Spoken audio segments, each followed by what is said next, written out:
그 당시, 그러니까 초기 기독교에서 그 다신교적인 사회였잖아요. 그 다신교 사회에 그 사람들이 기독교를 어떻게 생각했을까? 뭐라고 말했을까? 라는 게 궁금해서 이제 그런 책이 있는 거야. 그러니까 그 2세기부터 4세기에 걸친 기독교를 비판한 뭐 철학자, 뭐 과학자, 뭐 지식인, 정치인 이런 사람들의 글을 모아놓은 책이 있는 거예요. 그 책을 쓴 저자는 영국의 교회사 학자인데, 근데 그 사람이 이제 보고 싶었던 것은 말하고 싶었던 건 뭐냐면은 그리스도교의 초기 사상은 되게 허접했다는 거야.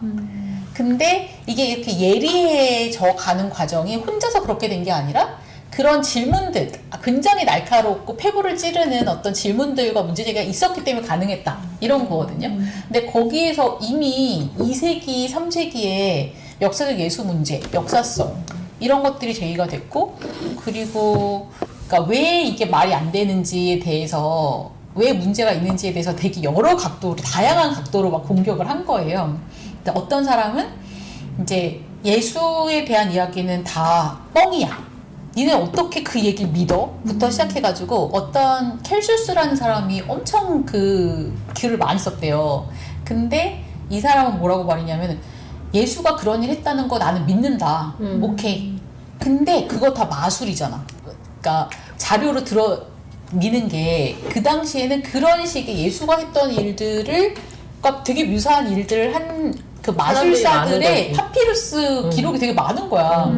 근데 로마 사회에서는 마술은 되게 그러니까 뭔가 그 합리적이지 않아. 이런 생각이 그때 있었기 때문에 예수의 어떤 기적들을 다 마술이라고 하는 것도 되게 효과적인 전략이었던 거예요. 그러니까 예수가 그런 거 했다는 거 어떻게 인정? 근데 그거 마술이잖아. 그러면서 이제 이 사람은 마태복음을 들면서 마태복음에서 예수가 이집트로 갔다는 얘기가 나오잖아요. 그러니까 이집트에 가서 마술 배워온 거잖아. 이렇게 그렇게 얘기를 하는 거예요. 그러니까 그 당시에도 이집트는 되게 마술이 성하고 되게 잘하는 곳으로 알려져 있었나 봐. 근데 거기에 그런 게 나오는 거야. 그 사람이, 그러니까 요셉과 마리아가 결혼을 했을 때 마리아가 로마 군인한테 당한 거야. 그래서 예수를 임신을 했고 요셉한테 쫓겨나서 이집트로 가서 거기서 낳았고 뭐 하여튼 그런 얘기가 나오는 거예요. 근데 그게 그 역사적 예수 연구하는 사람들 중에서도 이게 로마인한테 강간당했다 이런 얘기를 하잖아요. 그러니까 아마도 거기서는 그 로마 병사 이름까지 나와. 그래서 이제 과연 그러면 이런 전승은 어디서 나왔던 거냐? 아마 그 당시에 유대인이나 이런 쪽에서 돌아다니고 있었던 전승인 것 같다. 근데 또 그런 것도 제기를 하는 게, 그러면은 그게 만약에 그게 사실이다. 나도 사실 그 부분을 의심한 적이 있는데 사생아로 나왔겠다. 사생아 예수라는 게 있잖아, 책이. 그래서 사생아로 나왔다고 한다면, 그리고 지금 그렇게 로마 병사에게 강간을 당한 상황이다라고 한다면, 그러면 진짜 그 당시로서는 또 더더군다나 혈통으로서 무슨 뭔가 그 순수 혈통, 뭐 유대인이 말하는 그런 순수 혈통이 아니라 그 이방과 접붙여진 그런 어떤 경계성을 가진 그런 인간이었다는 얘기고, 그렇다면 더더군다나 더 주변인으로서 의 정체성을 갖고 있었던 것이 아닌가 그런 생각이. 그러니까 그렇게 해석하는 학자도 있는 것 같아요. 그래서 그러니까 예수의 주변성을 가지고 이거를 어떤 그러니까 어떤 혁명적이고 전복적인 메시지로 만들려는 그런 시도도 있는 것 같은데, 근데 이제 우리는 사실 그런 전승을 잘 모르잖아요. 근데 이 사람이 뭐라고 질문하냐면은 기록된 전승과 기록되지 않은 전승 중에 왜 기록된 전승만 믿어야 되는데? 이런 질문을 던지게 진짜 예리하잖아요. 근데 기록되지 않는 전승을 어떻게 알 수 있지?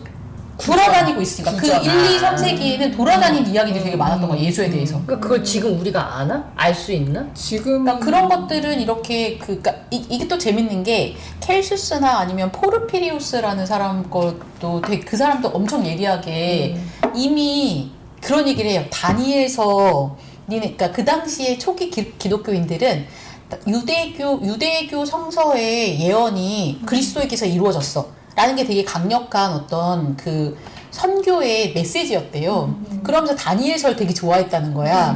그러니까 다니엘서가 이렇게 예언을 했고 바빌론에 가가지고 그리고 그게 다 이루어졌어. 그리고 그게 그러니까 구름 타고 오시는 인자가 바로 예수야. 이렇게 연결을 했다는 거야. 근데 포르피리오를 쓰는 사람이 야 다니엘서 마카비 시대에 쓰인 거거든. 이렇게 얘기했다는 거야. 소름 진짜. 그러니까 사실은 지금은 그게 정설이거든 그냥. 그러니까 다니엘서는 마카베오 시대에 그러니까 예언을 쓴 것이 아니라 역사를 쓴 것이다. 사후. 그쵸. 그리고 그 뒤에는 맞지 않는 것은 그렇기 때문이다라고 얘기하는데 이미 2세기 그런 그 역사적 비평을 한 사람이 있다는 거죠. 그리고 그게 얼마나 그 당시에 기독교 지식인들을 긴장을 시켰겠어요. 그러니까 이제 그러면서 막 히에로니무스나 이런 사람들이 진짜 다니엘서 주석을 엄청 많이 썼어요. 3권을 썼대요. 예를 들면. 근데 그 사람 일일이 다 깔려고. 근데 정작 포르피리우스, 이게 이름이 정확한지 모르지, 포르피리우스라는 사람의 저작은 4세기까지 나오는 족족 다 태웠대. 기독교에서. 이게 남아있으면 안 돼. 이거 너무 위험이 되는 거야. 근데 사실은 그 사람들이 제기했던 게 근대 시대에 들어와가지고 다시 제기된 질문들이고, 그리고 그걸 이제 성서학에서는 점차 그냥 정설로 받아들이고 거기서 작업을 하는 거잖아요. 그러니까 다시 성서를 읽으면서는 왜 예수 그리스도를 다윗의 자손이라고 했을까? 이런 것들 궁금한 것 같아요. 그래서 읽으면서 그런 질문들을 같이 해보고, 이 여러 가지 질문이 나오면 그런 것들을 좀 여기다 이렇게 테이블 위에 올려놓는 거 어떨까? 이런 생각도 들더라고요. 되게 재밌을 것 같긴 한데 그게 우리 모임에 어떻게 연관이 되는 거예요?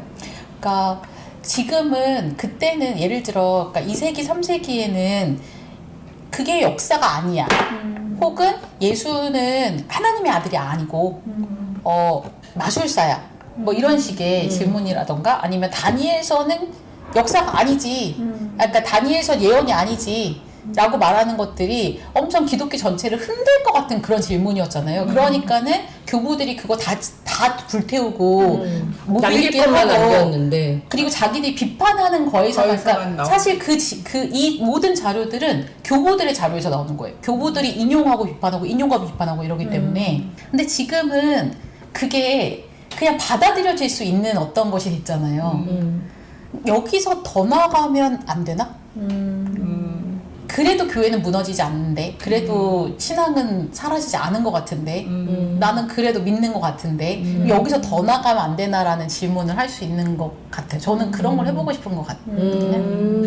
그 당시에 어떻게 신이 2명이야? 라는 질문. 그게 되게 약한 고리였더라고요. 그러니까 예수가 신이다, 하나님과 동등한 존재다 라는 것이 기독교에서는 되게 약한 고리였고 그건 항상 질문될 수밖에 없는 것 같아요. 지금도. 근데 그 페이스북에 그렇게 썼잖아요. 예수가 그럼 우린 짱 먹어서 믿는 거냐? 그런 건 아닌 것 같은데 우리는 신앙의 어떤 그러니까 교부들로부터 이어져서 뭐 종교개혁이 일어나고 어쩌고 했지만 여전히 되게 핵심이라고 믿는 그 질문들이 이미 아주 오래전부터 되었던 질문들이고 다시 지금 제기되는 질문들이고 근데 그거를 막 감추고 이런다고 해서 없어진 질문은 아닌 것 같은데 그러니까 그냥 이런 질문을 그냥 한번 해보자는 거죠. 해보고 사상적으로 정리되지 않더라도 괜찮은 신앙이었으면 좋겠다. 그런 질문을 던지는 것 자체가 신앙을 흔드는 일이 아니라는 거를 한번 해보고 싶다라는 거죠. 그리고 그러니까 그런 질문을 던져도 그것까지 수용할 수 있는 신앙의 어떤 테두리를 다시 정해보고 싶다? 그치. 뭔 말인지 알 것 같아. 그러니까 나도 비슷한 생각이 들 때가 있는데 왜 이렇게까지 그 기존 교회들은 또 다른 해석을 무서워할까라는 생각을 한 적이 있거든요. 그러니까는 그게 안전하다고 생각해서 그러는 것 같은데 아닌 것 같아. 오히려 너무 한 가지에 이렇게 근데 누가 봐도까지는 아니지만 그걸 그렇게 뭐 로마 시대의 뷰로 보건 아니면 다른 사람의 뷰로 봤을 때 이상하거든 해석이. 근데 그 이상한 해석을 믿음이라는 그 안에 맞지 않는데 거기에 꾸겨 넣은 것 같은 그런 느낌이란 말이에요. 근데 그렇게 굳이 안 구겨 넣어도 되는데 왜 저렇게까지 무리하게 구겨 넣으려고 할까? 나는 그 생각을, 그 답을 어떻게 생각했냐면 그걸 말하는 뭐 목사님이든 아니면 신학자들이 본인이 불안해서 그런 것 같아. 왜냐면 이렇게 해야지만 어떤 자기의 그런 충분 조건이 돼야지만 내가 하나님을 믿을 수 있다는 조건을 끊임없이 세우는 것 같거든. 안 그래도 되는데. 근데 그렇게 안 그래도 되는데라고 흩는 순간 내가 너무 불안한 거야. 그 자신의 그런 어떤 뭐 신앙에 대한 불안함도 있겠지만 내 생각에는 그런 어떤 교회의 스테이터스, 그러니까 목사로서 이게 흔들리면은 교회가 무너질 것 같은 그런 불안감, 그런 거가 더 많지 않을까? 그렇게 하면서 끝까지 간다 한들 그 무너질 사람은 무너지고 안 무너질 사람은 안 무너질 것 같거든요. 근데 아니 그게 돈하고 연결되어 있고 돈하고. 내 교인 숫자하고 연결되어 있으니까 그거를 지켜야 되는 거지. 이게 되게 재밌는 게, 그러니까 그 로마의 지식인들이나 정치인들이나 되게 유력한 그 뭐랄까 기득권 세력이 기독교를, 그러니까 되게 집요하게 공격을 했다라는 거는 기독교가 두려웠다는 반증이기도 하잖아요. 기독교가 기존의 어떤 그 사회 제도나 정치 제도나 이런 것들을 흔들 거라는 혐의를 진짜 많이 두고 있었어요. 그러니까 기독교 안에 그런 요소들이 엄청 거지. 많았던 거지. 그러니까 욕을 하면서 막 니네는 무식한 여자들, 하층민들 이런 사람들이나 붙잡고 막 이렇게 설득하고 걔네들 속기 쉬우니까 다 들어가는 거지. 이렇게 하고, 그리고 또 가부장적인 권위를 흔든다라는 혐의도 되게 많았고, 왜 여자들이 되게 많이 들어갔는데 여자들이 결혼을 안 해. 그리고 결혼한 여자들도 막 이혼해. 그러니까 그러니까 왜냐하면 로마 사회는 전체 되게 거대한 가부장제잖아요. 황제를 아버지로 하는. 근데 그것을 흔든다라고 생각했기 때문이거든. 근데 또 그게 역으로는 그 사람들을 모으는 동력이기도 했던 것 같아요. 근데 그 동력이 어쨌든 3세기까지 흘러가서 국교가 되는 거잖아. 물론 국교가 되면서는 그런 사람들 다 떨거지들 떨어내고 위계를 세웠지만 결국은 그러니까 이 아주 아무것도 아니었던 종교 세력에서 국가가, 로마가 인정하는 어떤 세력이 되기까지의 그 힘은 하층민들을 모았고 여성들을 모았던 힘이었다는 거죠. 그 연대의 힘. 그죠. 그 전복의 힘이라는 게 있었다는 거야. 근데 이제 그게 지금은 오히려 없지. 근데 그 당시에 기독교는 그렇게 기존의 세력에게 질문하고 그게 맞아라고 얘기하고, 그러니까 로마는 되게 종교에 엄청 되게 관대했거든요. 모든 종교를 다, 그러니까 로마는 세계를 정복하면서 세계의 모든 종교가 되었다, 종교를 자기 안에 넣었다라고 얘기를 한단 말이야. 근데 그 모든 종교들은 로마의 사회의 질서를 유지하는 데 도움이 됐다고 생각했던 거예요. 근데 유독 이 종교 하나만 지금 저항적인 어떤 전복적인 그런 그 거를 가지고 맹아를 이미 가지고 있다고 간파했던 거야, 지식인들이. 그러니까 계속 공격을 했던 거거든. 그러니까 기독교가 사상적으로 되게 뛰어났기 때문에 로마를 먹은 게 아니라는 거야, 결국은. 그러니까 로마 사람들이 지적했던 기독교의 사상적인 어떤 불충분함은 지금까지도 해결이 안 된 신학적 문제거든요. 무슨 불충분함? 그러니까 뭐 어떻게 최고신과 그 인간으로 태어난 그 사람이 같을 수 있냐 라는 거. 그 다음에 역사적 계시를 주장하잖아, 기독교는. 근데 역사적 계시라는 게 왜 말이 안 되는지를 그때부터 막 얘기를 하는 거예요. 그러면은 신은 그 전까지는 세상에 아무 관심이 없었냐? 아니 왜 유대민족에게만 관심이 있냐? 그럼 그 이전에 태어났던 사람들은 구원 못 받는 거냐? 이런 질문 사실 우리도 지금 하잖아. 세종대왕은 천국 가나요? 막 이런 거 하잖아요.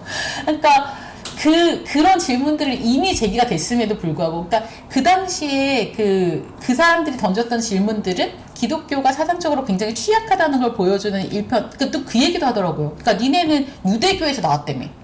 유대교 성서를 니네 성서의 니네 사상의 뿌리로 말하잖아. 그런데 왜 유대교를 배신했어? 그리고 유대교는 이미 끝났다라고 기독교인들은 말했던 거예요. 그러니까 성전이 무너지고 제사를 못 드리면서 유대교는 끝난 거야. 하나님은 유대인을 버렸어. 그러니까 그 유대교의 어떤 정통성을 이어가는 건 그리스도인들이야 라고 얘기를 했대요. 그래가지고 율리아누스라는 황제가 너무 열받아가지고 야 내가 예루살렘에 유대인 성전 다시 지어줄 거야 이랬다는 거야. 그러면 기독교인들이 틀렸다는 게 증명이 되니까 성전을 다시 지으면 그래가지고 유대인들이 진짜 흥분했대요 그때. 지어줄 줄 알고? 진짜 짓기 시작했대요. 그래서 유대인들이 돈을 엄청 내고 율리아누스 황제가 엄청 돈을 쏟아 부어가지고 짓기 시작했는데 지진 같은 게 일어난 거야. 그래서 공사가 중단되고 율리아누스가 얼마 안 있다가 전사를 한 거야. 근데 기독교인들은 또 그거를 전승으로 하늘에서 하나님이 불을 내렸다. 그렇게 얘기했겠지. 그래가지고 유대인들이 엄청 억울해한대요 그거를. 야 불은 안 내렸거든 이러면서. 그러니까 진짜 그거는 근데 어쨌든 그 뭐랄까 까마귀 날짜 배 떨어진 것처럼 그런 건데 그런 논란들이 있다는 거고 지금도 우리는 그게 질문이잖아요. 그럼 유대교는 왜 안 되는데? 사실 그거 질문 답이 안 되잖아. 유대인들이 그럼 없어졌어야지 말이 되는 거잖아 유대교가. 근데 아직도 있는 거잖아요. 그러니까 그 질문을 그때 이미 했다는 거거든. 그러니까 이제 나는 그 책을 읽으면서 아 사상적으로 기독교가 진짜 훌륭해서가 아니라 그 당시에 그 사상적으로 완성된 어떤 형태들은 철학이나 아니면 로마의 종교에서 이미 존재를 했어. 근데 기독교가 살아남을 수 있었던 거는 사람들의 힘인 것 같거든. 그리고 그 사람들의 삶이 달랐다. 라는 거는 다 그런 건 되게 증언이 많으니까. 그리고 순교를 당한 게 진짜 컸다. 그러니까 순교라는 것 자체가 누군가 안중근이 폭탄을 터뜨리고 돌아가시면 이제 거기로 이렇게 결집이 되잖아요. 이런 것처럼 그게 되게 컸던 것 같고 거기에서 뭐 여성이나 이런 그 진짜 별거 아닌 것처럼 보이는 존재들이 막 몸을 던지고 막 이런 것들이 되게 주요하지 않았을까? 우리가 지금 교회에서 되게 빼박으로 진실이라고 생각하는 뭐 여러 가지 신앙 고백이라던가 아니면 그렇게 막 그 원리처럼 외우는 뭐 삼위일체 뭐 당연했어야만 되는 그런 게 초기서부터 그렇게 뭔가 있었던 건 아닌 어떤 이후의 시점서부터는 우리가 그게 애초 던져진 것처럼 그냥 당연하다고 생각하지만 그거 바깥의 것들을 논의한다는 것 자체가 어떤 신앙을 흔들거나 그 기독교의 원래의 정신으로 돌아갔을 때에 그걸 해치지 않는다, 않을 수 있다라는 걸 우리가 한번 뭐 실험해보자. 그런, 맞아요. 그런 거죠. 실험해보자는 거지. 실험실처럼. 그러니까 마태복음에서 제가 궁금한 것 중에 하나, 예를 들면 예수는 어디 출신이에요? 어디에 씨고 뭐 이건 거야? 예수는 어디 출신일까요? 배워온 건 나사렛 출신. 나사렛 출신이죠. 나사렛은 갈릴리잖아요. 네. 그러면 유대인일까요? 사실 이것도 되게 논란이 많아요. 그러니까 갈릴리 사람이 유대인은 아니거든요. 이퀄은 유대인이 아닌데, 그러니까 성서가 예수를 유대인이라고 얘기를 하니까 그러면 그러니까 학자들 중에는 그 하스모니아 왕조 때 그 유대인들이 이주한 거야 이렇게 설명하기도 해요. 근데 지역적으로만 보자면 갈릴리 사람은 북이스라엘 전승을 더 익숙하고 그러니까 유대 지파가 아닐 가능성이 더 큰 사람들이거든요. 뭐 다른 10지파가 있잖아요. 그렇죠. 그리고 요한복음 같은 걸 보면은 그 예수가 유대 나사렛 출신이라는 거, 갈릴리 출신이라는 걸 되게 강조를 하거든요. 그리고 유대 사람들은 갈릴리 사람하고 다르다라고 스스로 얘기하잖아. 그러니까 갈릴리 출신은 약간 하대하고 그리고 자, 일단 이 말을 하기 전에 그럼 유대인의 정의부터 더 좀 얘기해 주세요. 유대인. 우리가 그냥 일반적으로 유대인이라고 할 때는 그냥 그 팔레스타인에 살았던 사람들, 그러니까 바깥에서 보는 입장에서는 팔레스타인에 살았던 사람들을 유대인이라고 말을 할 텐데, 근데 정확하게 더 정의를 들어가서 어쨌든 그 지역이 나뉘어 있고 역사적으로 분명히 유대에 산 사람들과 다른 아이덴티티를 가진 사람들, 이스라엘의 전승을 계속 받은 사람들은 그 북부 갈릴리 쪽으로 때 살고 있었다 나는 그런 구별성이 사실은 일반적으로는 없는 거니까. 그러니까 그 유대인이라는 것도 역사적으로 보면 엄청 복잡한 개념인 것 같아요. 일단 그러니까 예루살렘 성전에서 예배를 드리고, 그러니까 규례 이런 것들을 지키는 어떤 종교적 의미의 주이시가 있고, 실제로 유다 지파 출신의 사람을 유대인이라고 할 수도 있는 거지. 근데 그러니까 만약에 유대인이라는 거를 종교적으로 그 규정을 한다면, 예를 들어 기독교인이라고 해가지고 모두 다 같은 민족인 건 아니잖아요. 그러니까 유대인도 그럴 가능성이 있잖아요. 왜냐면 유대인으로 개종하는 사람도 있잖아. 이방인이라 하더라도. 근데 그 사람이 혈통적으로 유대인은 아니죠. 유대교 종교에 들어온 사람인 거잖아요. 그러니까 그런 식으로 되게 복잡할 것 같은데, 토비서에 이 사람이 어디 지파라고 하더라? 소수 지파인데 자기는 거기 출신 사람이야. 그런데 나는 나의 혈족들과는 다르게 예루살렘으로 예배를 간다. 이런 게 나와요. 그러면 다른 사람, 예루살렘에 예배를 드리러 오는 사람들 중에서도 자기 지파, 그러니까 자기 혈통에 따라서 아이덴티티를 가지고 있는 경우들이 있다는 거죠. 그 대부분은 그랬을 것 같아요. 그러니까 그 북지파, 그러니까 그 북쪽 사람들이 자기들을 유대의 혈통이라고 생각했을 것 같지는 않거든요. 그러면은 그 질문에서의 본인의 정의는 뭐예요? 제가 예수는 유대인인가? 라고 말할 때는 아마도 예수의 혈통에 대해서 더 관심이 있는 것 같아요. 그러니까 예수는 어느 지파 사람인가? 예수는 유다 지파의 사람인가? 그쵸. 근데 그 질문이 왜 중요한데? 그 질문이 왜 중요하냐면, 그러니까 그러면 뭐고 아니면 뭔데?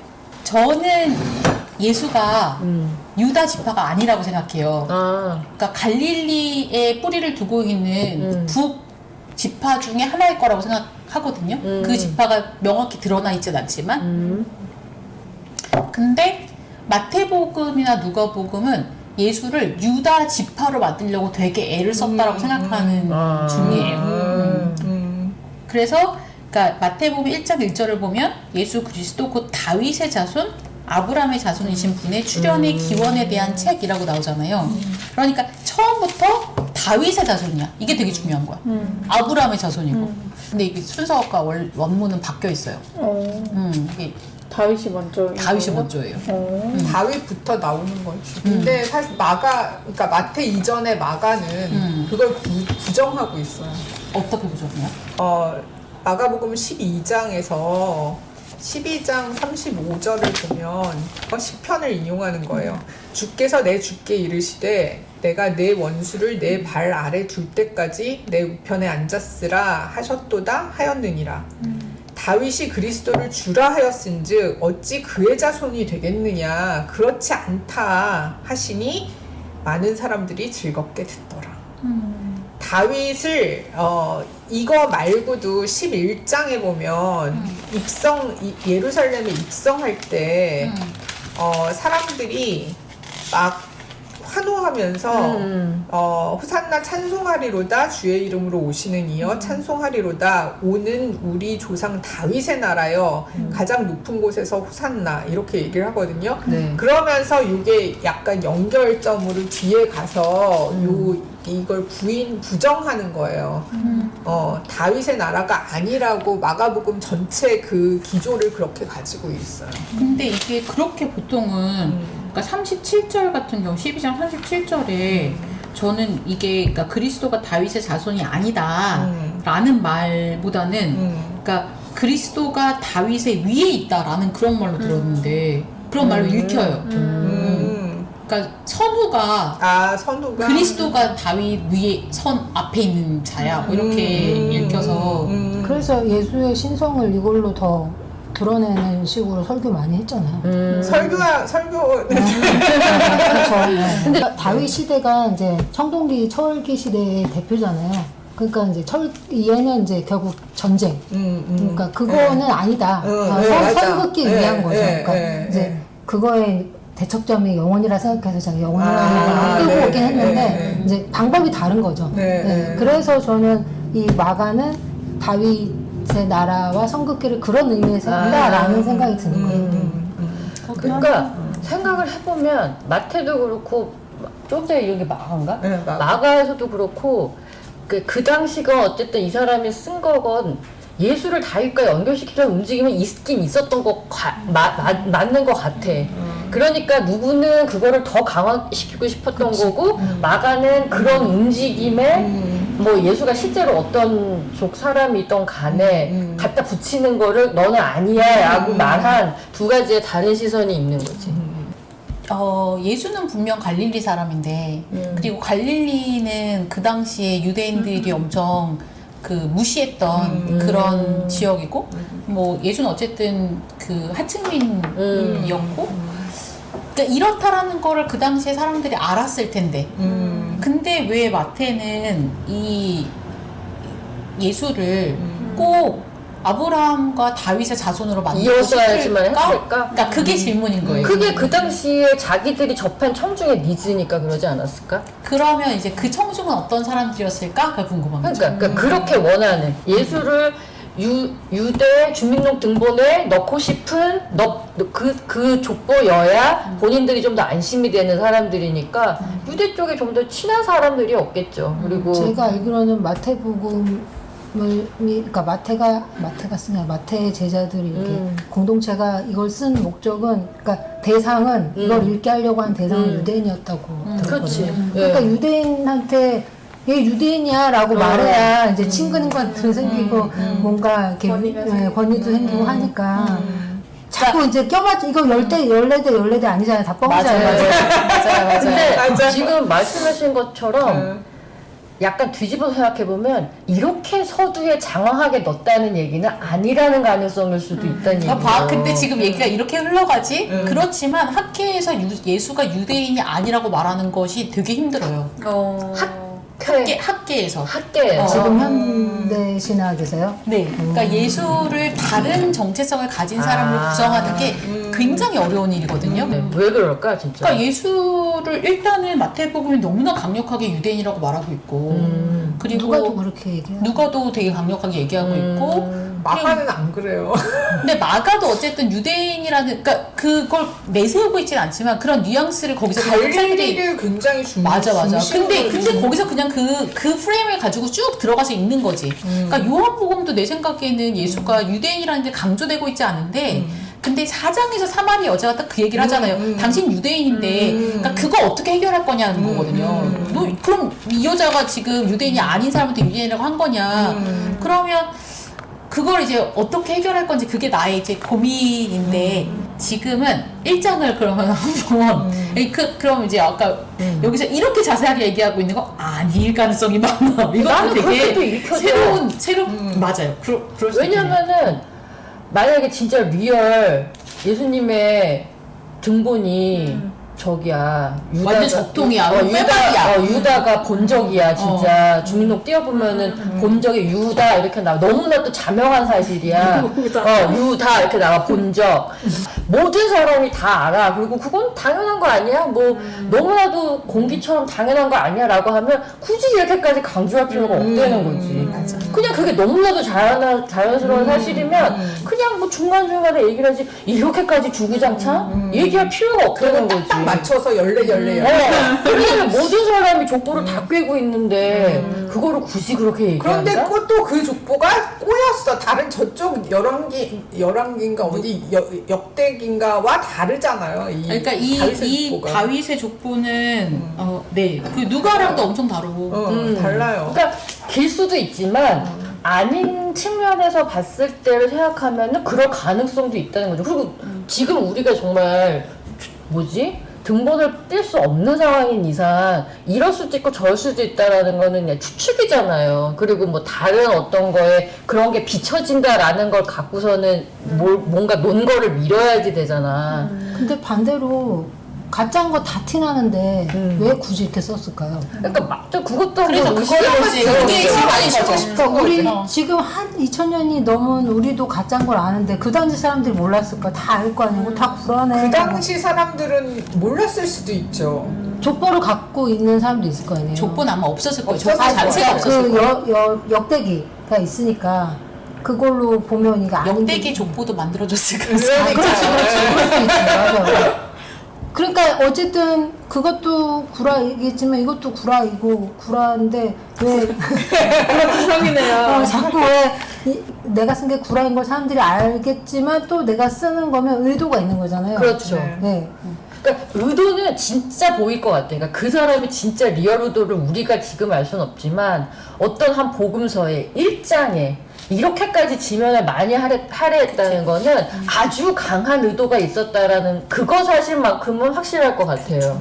그것도 이렇게나 길게 이렇게나 많은 이 사람이 아마 이 작업할 때 되게 힘들었을걸? 정말의 족보를 그대로 옮겨 쓰는 게 아닌 누군가 빠지고 누군가 들어갔잖아. 그럼 그것도 엄청 치밀하게 계산하기 나름 엄청 신경 쓴 거라고 이거를. 저는 일단은 이 사람이 엄청 구약성서 진짜 잘 알고 있다 라는 거를 보여줄 수 있는 거인 것 같고, 그 다음에 창세기도 끄떡하면은 족보 나오잖아요. 그러니까 이게 근데 그 족보 부분을 그 제사장 파트라고 하거든요. 그러니까 제사장들의 어떤 관행, 그런 족보에 되게 이렇게 그 중요하게 생각하고, 그러면 이제 그런 뉘앙스를 주고 싶었을 수도 있을 것 같긴 한데, 근데 저의 관심은 다윗의 자손이자 아브라함의 자손이라고 하잖아요. 17절에 보면은 이 모든 세대가 아브라함부터 다윗까지 14, 다윗부터 바벨론까지 14, 바벨론에서 돌아오고 그리스도까지 14. 그러면 바벨론이 되게 중요한 거야. 바벨론에서 돌아온 공동체인 거야, 이 공동체는. 그러니까 에스라 느헤미야에 나올 것 같은 그런 골라 공동체인 거예요. 그러니까 이 족보에서부터 우리는 골라 공동체의 그러한 유대적 정체성을 가진 그런 공동체야 라고 얘기를 하는 거죠. 뭔 말인지 알겠다. 그래서 우리만 정통이야. 그런 걸 주장했잖아요, 에스라 느헤미야가. 그러니까 그것과 굉장히 닮아 있을 수 있다, 이 공동체가. 라고 생각을 하는구나. 골라 공동체가 뭐예요? 그러니까 골라라는 게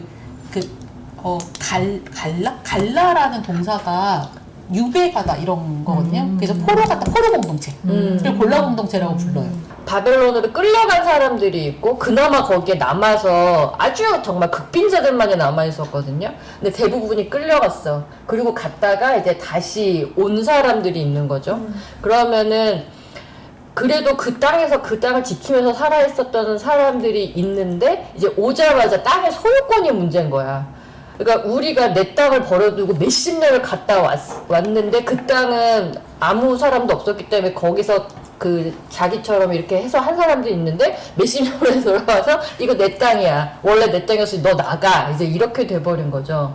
그래서 이제 그런 골라 공동체의 시선으로가 분명히 있었을 거고, 그치만 근데 결국은 그 사람들이 예레미야, 느헤미야로 이제 그 메인이 됐기 때문에 제 논문 주제였던 거는 예레미야 안에는 그런 것들이 섞여 있다. 그러니까 갔다 왔던 사람들이 내 땅이야 라고 니네 나가라고 하는 것과 그 땅의 원래 주인들의 시선들이 같이 있을 거다라는 게 이제 뭐 다른 학자들의 말도 있었지만, 그러니까 그것과 연관시키자면은 그런 골라 공동체들이 자기네들의 그런 어떤 이해관계나 이런 거가 또 다른 공동체 대비 했어야 될 필요성은 충분히 있었을 거예요.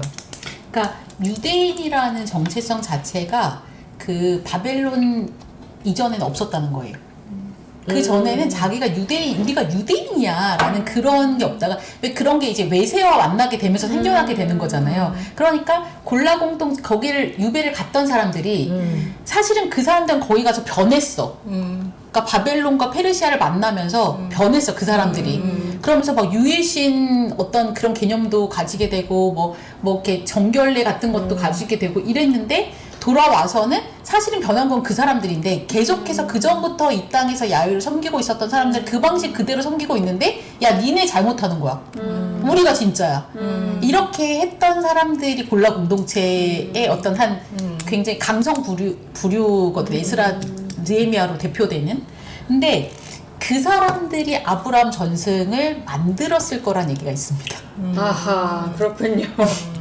그러니까 이제 그 구약에서 오경을 연구하는 학자들은 대부분, 그러니까 구약 안에서 야곱의 이야기가 제일 오래된 이야기일 거라고 생각해요. 그러니까 야곱의 이야기는 그냥 그것만 따로 떼어놓고 봐도 혼자 그 완결성을 가지는 이야기들이 되게 많고 그 지역에 뿌리 내리고 있고 지역이 되게 중요하잖아요. 야곱의 지역 그 이야기들에서는. 그래서 그 지역에서 오랫동안 있었던 이야기. 근데 아브라함은 들어온 사람이잖아요. 근데 아브라함의 특징이 뭐냐면 아브라함이 메소포타미아에서 오잖아요. 아마도 골라 공동체가 자기를 투영했을 거라고 생각해요. 그거랑 비슷하게 내가 어디선가 읽었는데 전혀 기억은 안 나는, 근데 읽고 나서 되게 쇼킹했던 게 뭐냐면 야곱 전승은 진짜로 있었고 아브라함 전승은 야곱 전승을 서포트 해주기 위해서 야곱의 아버지가 필요하니까 야곱은 정말 되게 흔들리지 않는 전승인데 얘를 조금 더 해주기 위해서 아브라함이 어디선가 나왔다는 거예요. 그러니까 그런 의견도 있고 제가 이제 알고 있는 되게 지금 구약학계에서 되게 강력한 이론 중에 하나는 그러니까 야곱의 이야기는 북이스라엘에서 정리됐을 거라는 거야. 그러니까 야곱의 중요한 지역들은 다 북이스라엘이거든요. 그리고 야곱의 전승에서는 요셉이 진짜 중요하잖아요. 근데 요셉이 결국은 에브라임이잖아요. 그러니까 에브라임이 북왕국의 대장 먹은 짱 먹은 지파잖아. 그러니까 이 이야기는 야곱 전승의 이야기는 북이스라엘 이야기일 거라고 생각해요. 그런데 북이스라엘이 워낙 컸고 유다는 진짜 조그맸잖아요. 그러니까 유다가 자기의 이야기를 가지지 못했을 거라는 거죠. 그런데 북이스라엘이 망하고 그다음에 이제 유다도 얼마 있다 망하고 나서 결국 돌아와서 뭔가 이렇게 헤게모니 싸움을 할 때 그럴 때 필요했구나. 야곱의 이야기를 자기 안으로 그냥 가져오기보다는 그 야곱의 이야기는 너무 북이스라엘의 특성이 강하니까 이거를 누를 수 있는 아브라함 전승을 앞에 붙였다는 거죠. 근데 보면 아버지로서. 할아버지로서 사실 이삭 야곱보다 할아버지구나. 그치. 근데 이삭은 진짜로 없어. 없어. 그냥 이걸 연결해준 역할이야. 근데 아브라함을 보면은 아브라함은 되게 훌륭한 사람이잖아. 야곱은 사실은 엉망진창인 면도 많잖아. 그러니까 아브라함 전승으로 더 훌륭한 어떤 그 아브라함의 이야기를 가지고 야곱의 이야기를 포섭하고 자기로 가져온다라는 얘기가 있어요. 그러니까 마태복음에서 이 예수 그리스도가 아브라함의 자손이라는 것도 굉장히 강렬한 그 돌아온 공동체의 이야기인 거예요. 제가 보기에는. 그래서 이제 여기서 보면은 사실은 뭐 아까 우리가 얘기했지만 어떤 그러니까 족보에서 누굴 택할 거냐에서 아브라함, 이삭, 야곱, 유다로 가잖아요. 근데 우리가 창세기를 읽어보면 사실 유다는 별거 없어. 세상 찌질해. 맞아요. 그리고 유다 이야기랑 다말 이야기는 아마도 나중에 삽입됐을 거라고 봐요. 그러니까 그게 되게 이상하고 들어간 자리가 그치, 그 얘기가 있어. 되게 이상하고 그래서 아마 그 유다의 어떤 유다를 부각시키기 위해서 유다의 이야기는 나중에 들어갔을 거다라고 얘기를 하더라고요. 그러면은 요셉 이야기에서 유다의 활약이 있었는데 그것도 뭔가 거기에 첨가가 된 건가? 그 사람 이야기를 빼도 되는데 들어가 있는 이야기들이 있는데 유다가 그런 게 좀 있는 것 같아요. 그러니까 뜬금없이 나타나가지고 막 정의로운 척하잖아. 정의롭잖아요. 정의로운 방식으로 자기가 이 베냐민을 위해서 자기가 약간 희생하듯이 그렇게 해서 결국은 아버지를 모시고 오는 뭐 이런. 근데 그것도 되게 재밌는 게 유다는 베냐민을 포섭해야 될 굉장히 큰 필요성이 있었대요. 그래서 그 베냐민 이야기가 있는 거라고 할 수도 있대. 그러니까 그 유다와 베냐민이 그 북이스라엘과 유다 왕국의 중간에 있는 땅이래요. 그래서 베냐민 여기에 속할 수도 있고 여기에 속할 수도 있는 거야. 근데 족보상으로 보면 사실은 북이스라엘이랑 더 친한 게 맞아. 왜냐면 요셉이랑 형제잖아, 친형제잖아. 그런데 유다가 베냐민을 끌고 와야 되는 유다가 굉장히 정치적으로 중요한 입지에 놓여 있는 거 지정학적으로. 그래서 그런 베냐민 이야기들이 있을 가능성. 그래서 그러니까 처음에 통일한국이 사울로 시작하잖아, 베냐민으로. 근데 지금 되게 그 뭐랄까, 그러니까 회의적인 성서학자들은 솔로몬과 다윗 왕국 사울은 없었을 거라고 생각하거든요. 그러니까 역사적으로, 그러니까 마치 우리가 이제 청세기 시작할 때 지금은 창세기 인물들이 역사적으로 있었을 거라고 생각하지 않거든요. 그러니까 그게 계속 밀린 거야. 그러니까 맨 처음에 그 역사 비평이 시작할 때는 아브라함부터 이스라엘 역사를 썼어. 근데 그 다음에 좀 지나고 나서 이스라엘 역사를 쓰는 학자들은 일단 창세기는 일단 버려. 사사기부터 써. 여호수아부터 써. 그 다음에 여호수아 버려. 사사기부터 써. 이게 계속 밀려오고 있거든. 그러니까 그 연대의 시작이, 그러니까 역사로 볼 수 있는 시작이 되게 밀려오고 있는데, 그러니까 지금 이제 보니까 사울하고 그 통일왕국에 그건 논란 중인 것 같아요. 어떤 학자들은 아니다, 없다. 그러니까 그 청동기 철기 그 1000년도 기원전 1000년에 세계를 갖춘 통일왕국이 팔레스타인에 있었다고 볼 수 없다. 아는 거고 라고 주장하고 어떤 사람들은 아니다, 있다 라고 주장하는 사람도 있고 되게 평평한데 근데 이제 이 없다라고 주장하는 사람들은 앞에서부터 계속 밀려왔잖아. 어디까지 밀려갈 수 있는 것 같은데 뭐 이런 거죠. 그러니까 완전히 존재하지 않았다 이런 것이 아니라 이 이야기의 구성 자체가 이 시대에 된 건 아니라는 거예요. 10세기 그때 기록된 건 아니라는 거지. 적어도 그 이후에 이 이야기 가닥을 가지고 이 이야기가 필요한 사람들이 재구성했을 거라고 생각하는 거거든요. 여기서 이게 마태가 아브라함을 끌어온 이유가 그러니까 이것도 엄청 그 바벨론에서 돌아온 공동체의 특징 중에 하나. 굉장히 강렬하게 딱 그걸 얘기하고 있다. 아까 전에 얘기하신 것처럼 아브라함이 낀 순간 이렇게 되네. 그래서 예수는 우리 사람이구나. 그러니까 이 복음서 안에 예수를 아니거든, 예수 우리 사람이거든 이런 투쟁이 있는 것 같아요 저는. 그러니까 마태복음과 만약에 요한복음을 비교하면 저는 그게 드러날 거라고 생각하거든요. 투쟁일 수도 있겠지만은 그렇지 않고 내 생각에는 그 시대와 그 지역 자기가 이 복음서를 프레젠트하고 싶은 그 대상이 누구냐에 따라서 그 사회적 맥락 안에서 그거를 재구성하고 있지 않나 나는 그렇게 이해를 하고 있는데 그러니까 지금 내가 볼 때는 마가와 마태는 너무 완전히 상반된 그런 얘기이기 때문에 마태는 분명히 5개로 나뉘어 있는 것도 그렇고 오경처럼 그렇게 되어 있는 그 구성도 그렇고 여러 가지로 이렇게 족보를 가져다 쓴 것도 그렇고 굉장히 그 어떤 유대라는 그런 특성을 가진 사람들에게 이걸 프레젠트하고 싶었다 그런 느낌이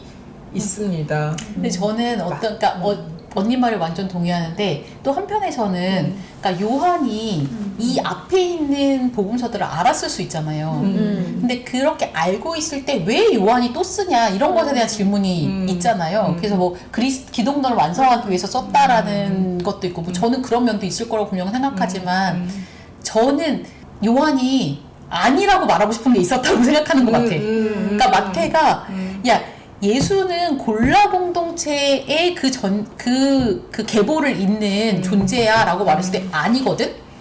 이라고 말하고 싶었던 거 아닌가. 그래서 쓰는 것도 있다. 동기 중에 하나가. 그렇다면 이제 예수라는 인물은 저는 예수는 있었다고 생각하고 예수의 어떤 그 삶의 그러니까 기록된 삶의 역사적인 진실이 있다고 생각하는데 그 진실을 가지고 와서 재구성된 예수가 복음서에는 있는 거고 근데 그 재구성된 예수가 무조건 100% 유대인이라고 말할 수 없다 라는 것이 근데 굉장히 중요한. 유대인이 아니면 뭐가 달라지는데? 만약에 이제 야곱이 북이스라엘 사람들의 이야기야. 그리고 아브라함이 그 돌아온 유대인들의 이야기야. 남유다의 그 뿌리를 둔 이야기라고 하면 경쟁이 있다고 생각하거든요. 그 두 전승에. 근데 그러니까 마태복음은 아브라함 얘기만 줄장한단 말이에요. 사실 복음서에 다 아브라함 얘기만 줄장 나와요. 근데 요한복음에 가면 그때부터 야곱이 나와요. 저는 요한복음의 예수는 북이스라엘 전승에 뿌리를 둔 인물이라고 생각하고 싶어 해요. 그러니까 왜 그러냐고. 그렇게 왜 그러냐? 하면은 안 그렇게 생각했을 때랑 뭐가 달라지냐고. 그러니까 일단은 지역적으로 북이스라엘 전승에 뿌리를 둔 뭐 사마리아 지역이나 아니면 갈릴리 지역은 더 못한 지역이었고 유대인들이 보기에는 그렇지만 그들은 자기들의 전승에 대해서 굉장히 자부심을 가지고 있는 야곱을 자기의 조상이라고 생각하고 거기서 야훼 숭배를 하고 있는 그런 사람들이 존재하는 건데 그 사람들이 전유하는 예수와 유대인들이 예루살렘 성전과 뭐 이런 것들을 중심으로 하는 골라 공동체에 전유된 예수가 다를 거라고 생각하는 거죠. 그러니까 거긴 지금 다를 거다라는 건 추측인 거죠, 지금은. 그렇죠. 그리고 그 얘기를 해보고 싶은 거, 저는 논문에서. 아니, 그러니까 이건 나의 꿈이야. 나의 꿈이지 이게 그 텍스트로 옮겨지지 못할 가능성은 굉장히 큽니다. 예수는 마이너리티였다라는 생각을 하는 거지. 그러니까 유대인이 아니라. 네, 맞습니다. 그러니까 이게 그러니까 유대인들에 의해서 이미 갈릴리는 유대에 마치 그러니까 뭐 흡수된 것처럼 그렇게 읽혀지고 그 다음에 사마리탄들은 그 당시에 이미 사라진 사람들인 것처럼 그렇게 이야기되는 게 저는 되게 불만이거든요. 그리고 그 사람들을 예수를 통해서 복원해내고 싶다. 어떤 한 그룹, 뭐 내가 말하고 싶은 건 요한복음이니까 요한복음 공동체는 예수를 이렇게 이해하고 있었다. 그리고 다른 복음서들에서 말하는 예수와 좀 다른 예수를 보여주고 싶어 했다라는 거죠. 자, 복음서요, 맨 먼저 기록된 마가복음서의 예수는 사실 전반부와 후반부가 매우 달라요.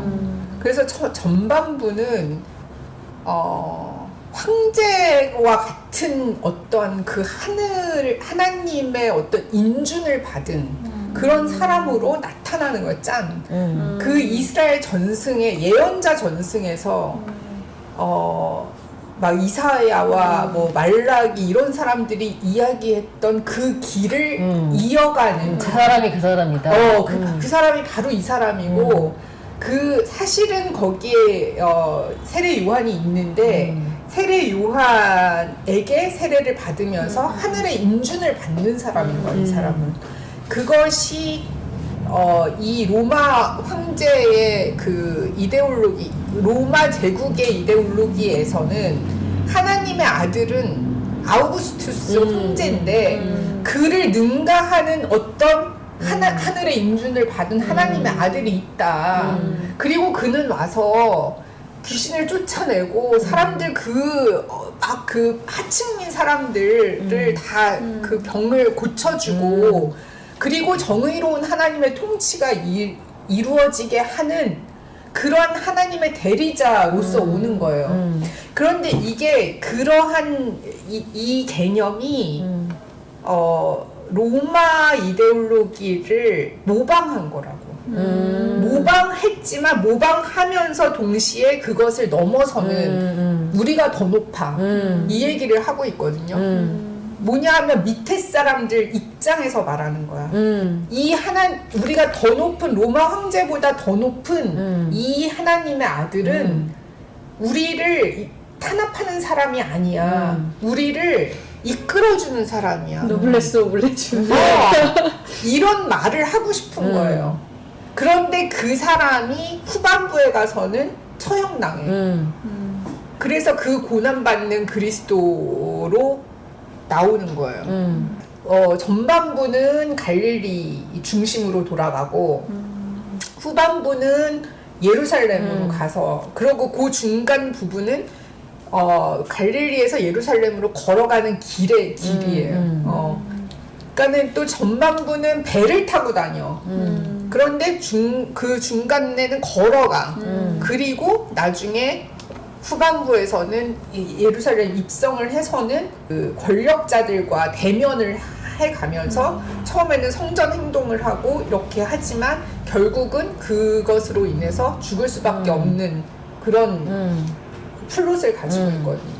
그리고 이 마가복음은 이야기라고 얘기하고 그 안에 플롯이 있다고 얘기하면서 이 인물들은 다 굉장히 전형성을 가지고 있고 뭔가 진짜 인물이라기보다는 플롯의 행위자, 플롯의 행위자라고 그렇게 학자들이 얘기를 하고 있거든요. 그렇기 때문에 마가 입장에서는 이러한 방식으로 이 이야기를 이끌어 나간 것은 어떠한 분명한 그런 의도가 있다.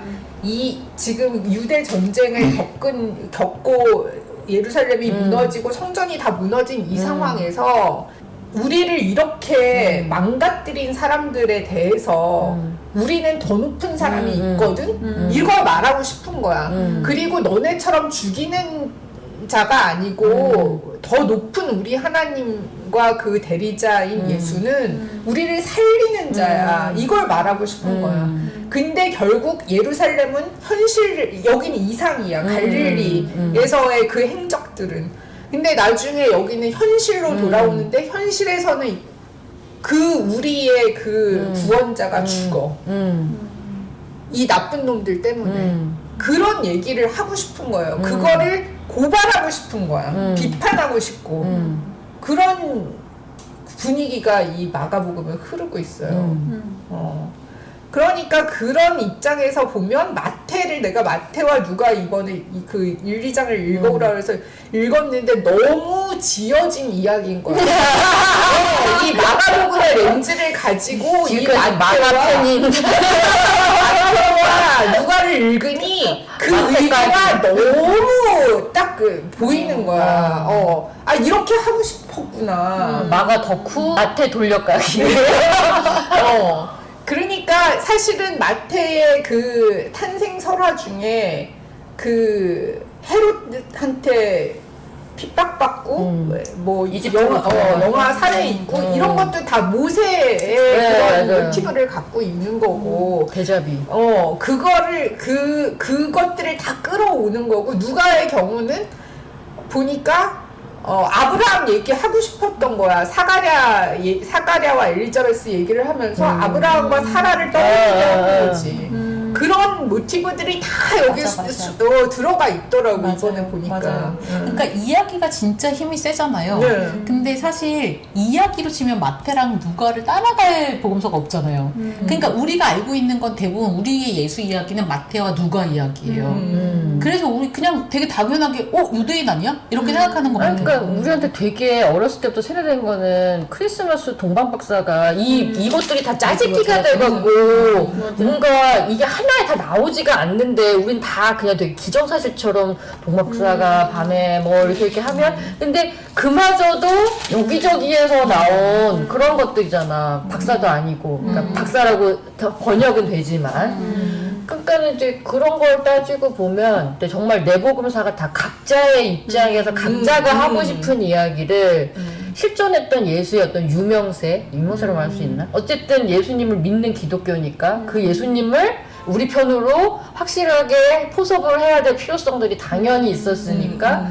그런 어떤 상황적인 배경에 맞춰서 어떻게 묘사할 건지는 그들의 자유였고 근데 거기에 진실만을 다버리라는 법은 없으니까 그 사람들한테는 자기네들이 그런 게 충분히 의도가 들어갔겠죠. 그러니까 십자가에 돌아가실 때도 유대인의 왕이라는 제목으로 죽잖아요. 그것도 되게 강력한 그거죠. 맞아요. 그게 이제 그건 수사적 전략인 거예요. 아이러니를 사용해서 그 사람들이 그 안에 있는 권력자들은 그러니까 대제사장과 뭐 빌라도와 하여간 그 사람들뿐만 아니라 로마 병사들까지도 유대인의 왕이라고 조롱하고 뭔가 그렇게 했던 그 행위 자체가 그 내러티브 안에서는 그것을 부인하는 행위였는데 이 독자 입장에서는 그것이 진실로 보이게끔 만드는 그러한 수사학적 전략인 거죠. 그 아이러니를 사용해서. 네. 이런 것도 있어요. 그러니까 요한복음에서 이제 유대인의 왕이라고 세 개의 언어로 적었다 그러잖아요. 그런데 예수를 유대인이라고 부르는 게 다 그 외부 사람이에요. 그러니까 사마리아 여인, 그다음 빌라도. 나머지는 아무도 유대인이라고 예수를 부르지 않아. 심지어 유대인들은 예수한테 너 사마리아 사람이라고 하잖아요. 아니면 다른 사람은 다 갈릴리가 그 나다나엘 같은 사람은 갈릴리 나사렛 어디서 그런 데서 어떻게 좋은 선지자가 나고 이런 얘기를 그러니까 그 정체성 굉장히 분명한데 근데 다른 사람이 보기엔 유대인처럼 보일 수도 있을 것 같아 내 생각에는.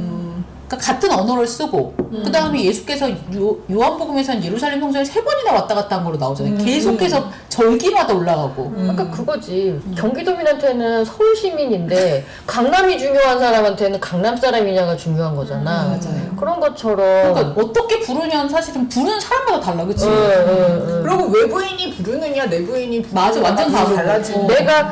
내가 저 사람을 차별하고 싶으면 이렇게 부를 거고, 맞아.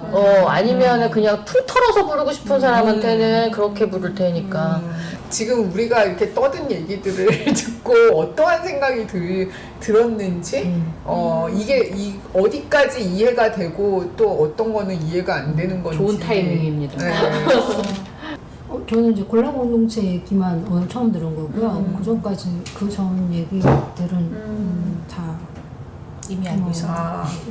듣고. 아브라함도요?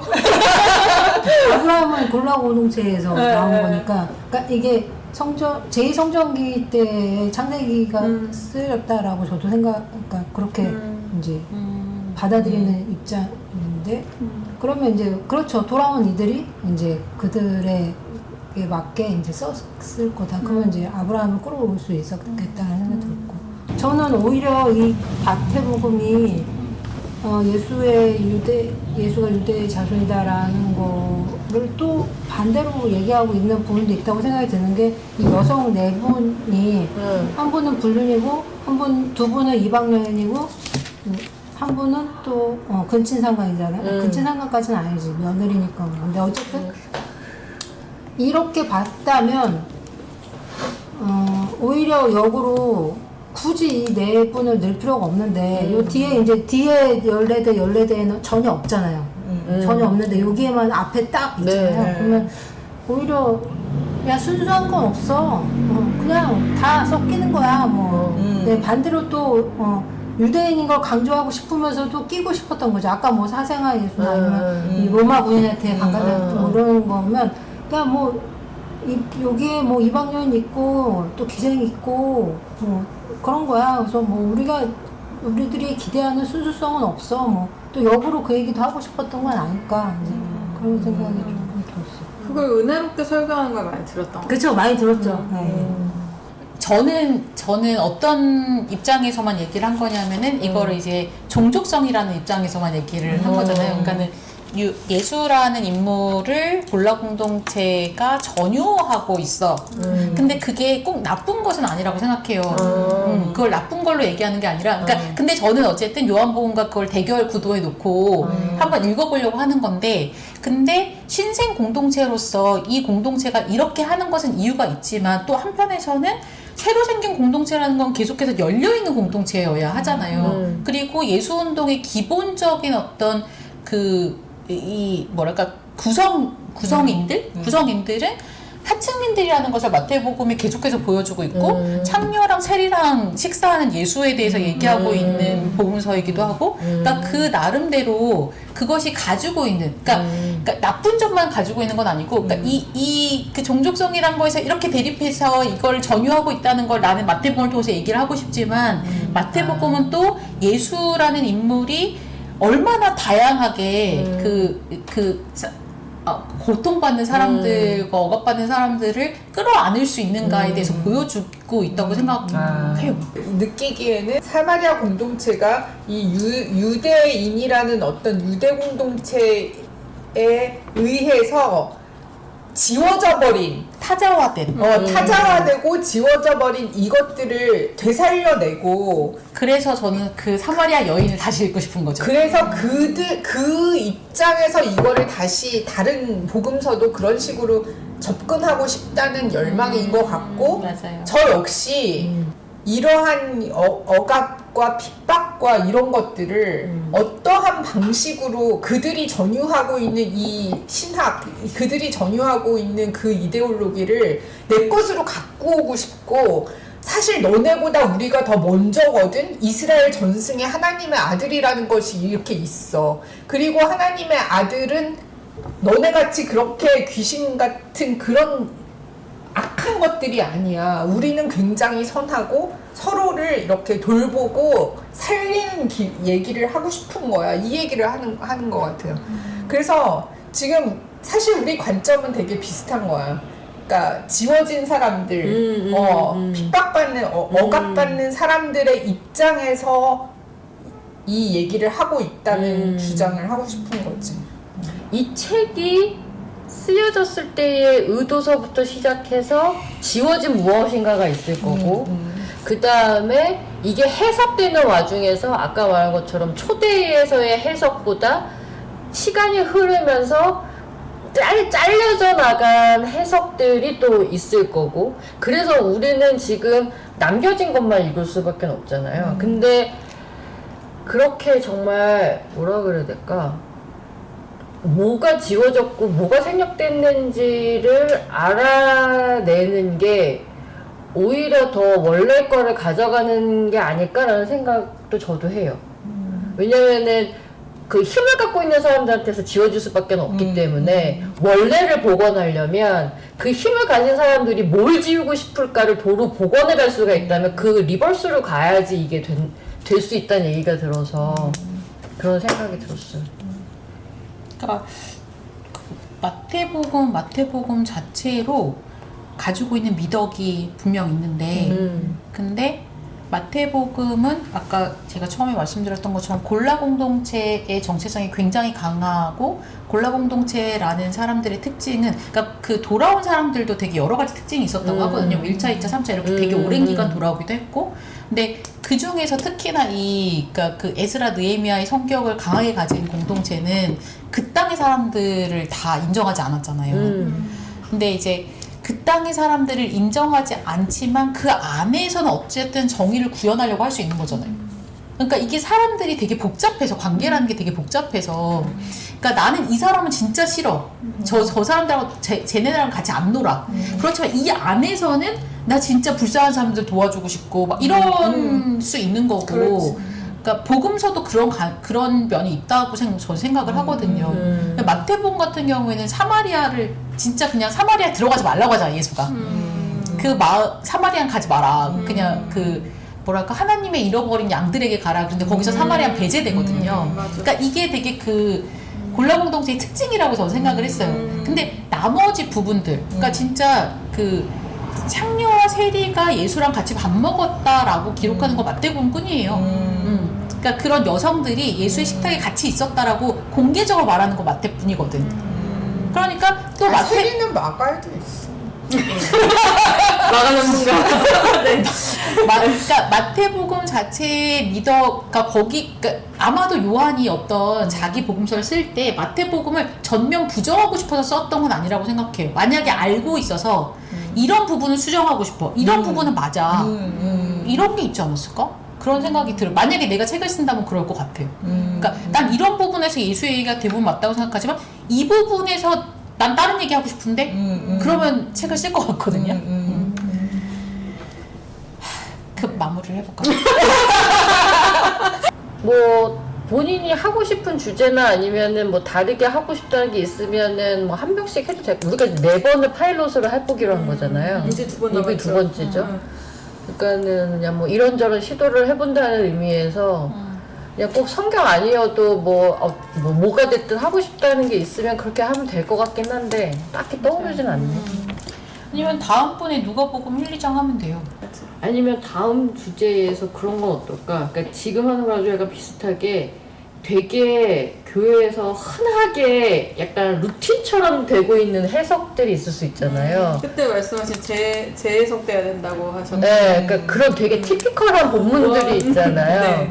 되게 모든 교회에서 일률적으로 말하는 해석이 뭐 맞을 수도 있지만 뭐 아니게 할 수 있는 건 없냐. 이번 주에 그러면 그 유명한 교회 유튜브 설교를 조금 보시고 그다음에 샘플링을 한 후에 우리가 요런 설교 그런 거 나는 그것도 되게 재밌을 것 같거든. 그러니까 설교 비평. 설교 비평 좋다. 그러면 내가 기대하는 그런 되게 티피컬한 그런 건 어느 교회 걸 찾으면 돼? 그 들어보시고 내가 해볼까 한번? 공유를 해주시고 이거 설교 비평 갑시다 그러면은 그거 AI한테 해달라고 하면 해주나? 그렇지. 해주겠지. 그 유튜브 주소 찍고 이거를 요약해줘 네, 이렇게? 그렇게 그것도 괜찮다. AI로 듣는 거랑 또 듣는 거랑 들어보세요. 그렇지만 뭐 어쨌든 다음 모임을 기약하면서 네. 오늘 여기까지 수고하셨습니다.